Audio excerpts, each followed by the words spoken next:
what's your future? Like, do you see yourself like staying in Indonesia all the time, or are you going to like perhaps go to other countries to kind of like be more open and kind of like feel more comfortable, start a family? How is that for you? I'm 29, Yeah. so I'm in that age where I'm still deciding, should I have a family, should I have a kid? But at the end, if I decided if I'm gonna adopt a kid or have a kid, then yeah, I'll consider to live somewhere overseas, or at least Bali. Ajeng sebagai transgender, waktu kecil Ajeng merasa bahwa diri Ajeng adalah perempuan. Ajeng merasa meskipun Ajeng dari kecil itu main dengan teman-teman laki-laki, main bola, main lari-larian, dan diperlakukan layaknya anak laki-laki oleh keluarga, tapi Ajeng merasa bahwa diri Ajeng adalah perempuan. Yang itu dari kecil, proses dari kecil Ajeng merasa Ajeng perempuan meskipun diperlakukan bahkan bermain dengan teman-teman laki-laki. Seiring waktu Ajeng merasa diri Ajeng merasa banget diri Ajeng perempuan, dan ketika keluarga mengetahui itu dan merasa bahwa menurut keluarga ada kelainan di Ajeng yang Ajeng merasa perempuan, Ajeng dicoba untuk dimasukkan pesantren. Kalau di agama Islam kayak pesantren gitu. Tapi setelah Ajeng dimasukkan pesantren, Ajeng malah merasa di situ Ajeng mendapat tekanan kayak pelecehan seksual dan lain-lain. Ajeng merasa ini nggak benar kalau Ajeng terus ada di sini. Ajeng mencoba meluapkan ke keluarga apa yang Ajeng rasa. Ajeng merasa bahwa memang pada diri Ajeng memiliki penis, tapi Ajeng merasa diri Ajeng adalah perempuan gitu. Aku nggak bisa kalau kayak gini terus gitu. Nah, semenjak dari situ Ajeng tidak pernah mau diperlakukan seperti laki-laki. Ajeng ingin selalu diperlakukan seperti perempuan gitu.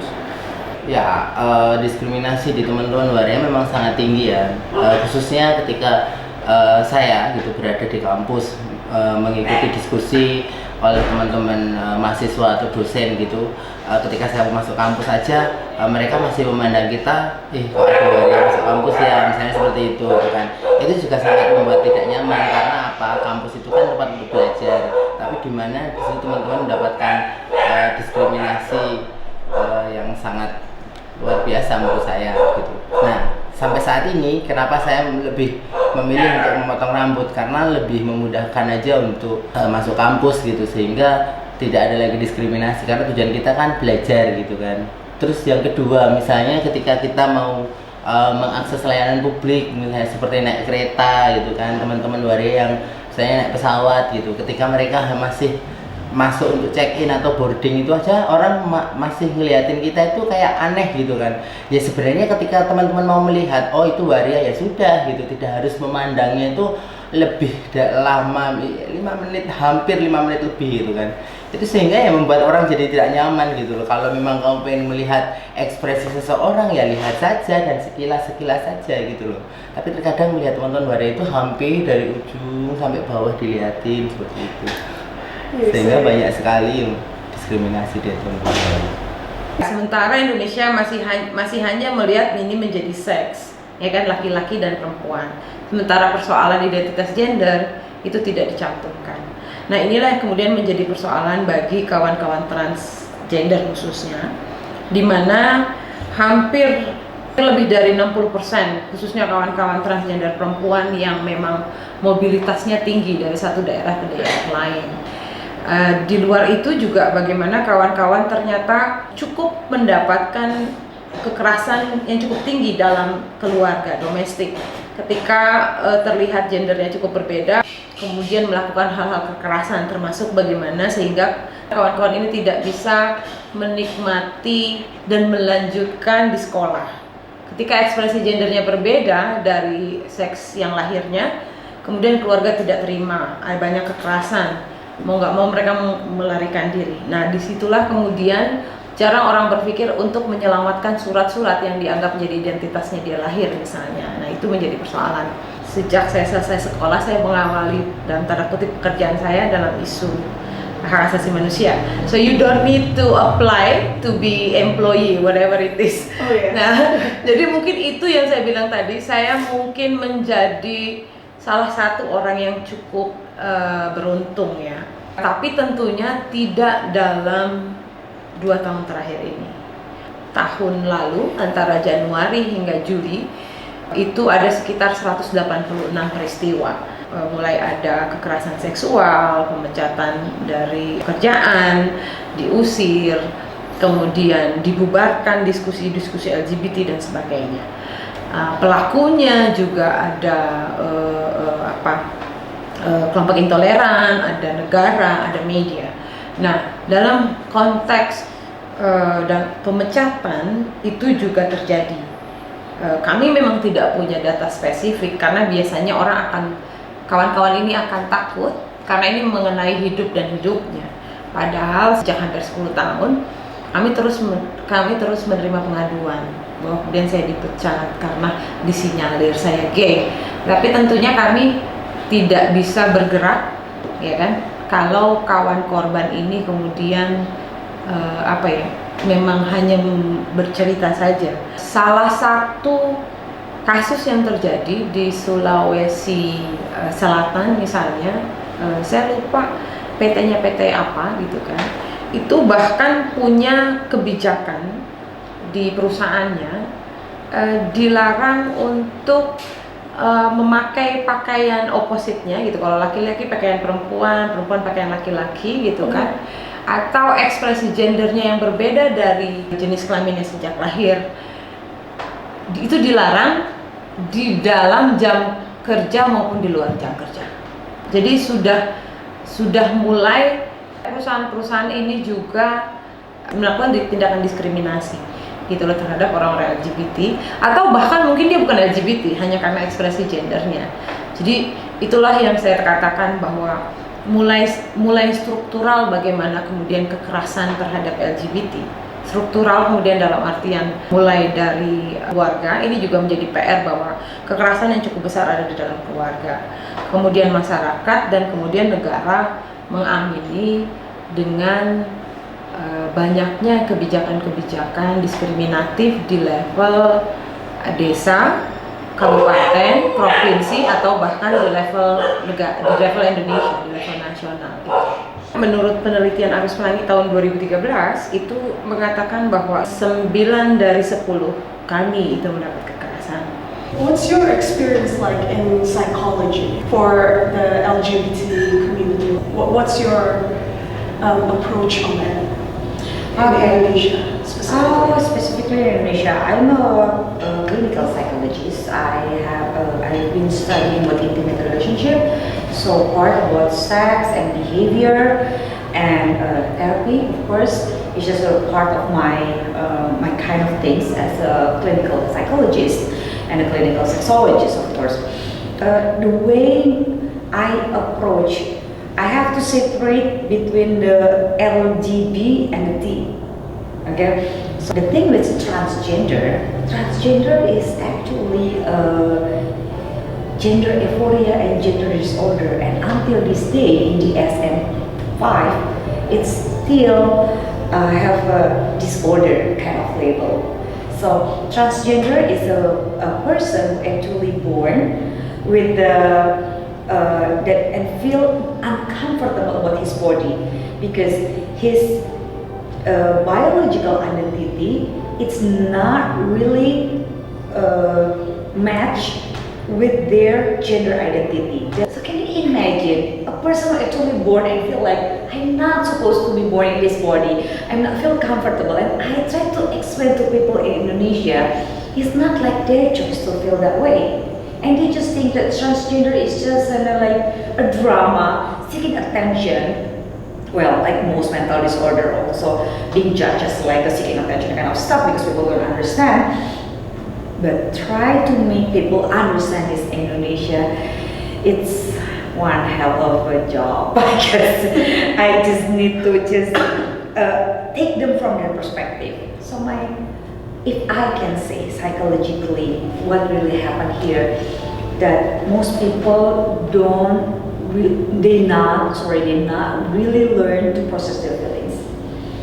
Sometimes, if you have a family member who actually want coming out as a gay, mostly it's gay, because bisexual still not really being admitted in here. People still think bisexual is someone who actually, gay, but actually they're not. It's totally different, but it's even more hard to explain to people. They just think that bisexual is just gay in disguise. That's really crazy, but that's happened. And when they have a family who are coming out, the thing is, because there's a lot of resistance in the family to accept their family member who actually want to coming out as a gay, or as a lesbian, any title as a homosexual. They make it hard. They not let their feeling to process. Not just for the gay and the lesbian want to coming out, but sometimes also the parents, the family member or friends. But friends is easier in here instead of the parents. They not let their feeling to process, just to accept that, because this is still the same person who actually that born and become a family member. But most of the people that I've interviewed and end up in my counseling coaches, they just like, I feel like I fail as a parent when I have a kid who actually a lesbian or gay. In terms of, like, let's say the transgender community, for example, in Indonesia. Previously, we actually chatted briefly that you said that even on television, they said that like it's not showing up, like it's like they're trying to restrict it more. And before, like the transgender community, like it's more shown on TV. Like, how would you interpret that? Like, is Indonesia becoming suddenly more conservative somehow? I don't know what conservative anymore, to be honest. It's just, it's sad for me, honestly, and personally, because do you remember that in the United States there's a time, like I think it's 2 years ago or 1 year ago, when they just legalized the gay marriage, homosexual marriage in the United States, right? Oh yes, definitely. Yeah. So there's a lot of party in West Hollywood. If I saw the TV or stuff like that, I think I remember. No. Yeah, I was in the United States even at that time, I guess. But like everybody party in West Hollywood, right? And they're just like very happy because finally they legalized gay marriage in California or something. Oh yes, it's actually legal now in all 50 states. In all 50 states. Yeah. So that movement in the United States impact Indonesia in a very different way than I think it will impact. So suddenly, most people in Indonesia, especially the KPI, it's a Komisi Penyiaran Indonesia, it's a commission for broadcasting, TV broadcasting in Indonesia, any kind of broadcasting for like, but most likely KPI, it's working for like a broadcasting, TV broadcasting in whole Indonesia. So they have they make a new rules that no LGBT action, and kind of, if you are a man, you have to dress like a man by all means. So I don't really understand that. So, well, the thing is, a lot of TV, national TV, to be honest, in the last couple of years, like lately, they just like create a man who actually dress like a woman, and it's boosting the ratings. I mean, like really boosting tremendously, and that's make like a lot of like pretend to be LGBT, acting like not according to your gender, according to your sex orientation. It's suddenly just become popular, and out of the blue, because of the movement and gay marriage, whatever is that, suddenly most people think that, wow, we give like too many, freedom to non-heterosexual, to be precise, right? And they just change the rules. And if you're a male and you dress like a woman, you cannot be on TV anymore.